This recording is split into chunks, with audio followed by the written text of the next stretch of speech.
មើលថែកូនផងណាមាសបងអើយបងសូ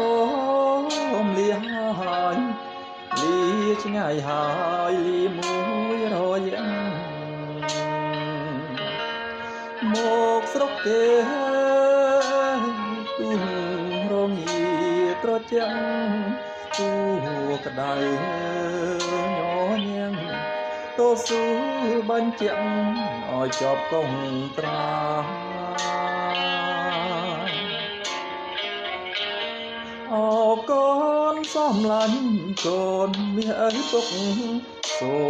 មអើយកូនសុខត្រូវថែសុខភាពផងណាមុននឹងញ៉ាំ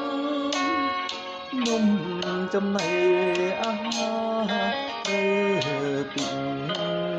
ចារណាឲ្យបានច្បាស់ថាពិតជាត្រឹមត្រូវ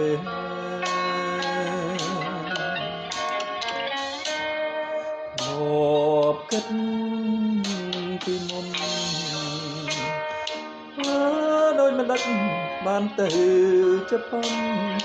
គិតពីមុនបានមកអីឡើយសំដូចបំណងហើយណាពីលទៅសូមអើយអូននៅឲ្យសុខណាស្រស់នួនល្អបងនៅស្រុកគេអូនកុំព្រួយអ្វីបងសុខទេស្រីកុំព្រួយអ្វីមកលើរូបបង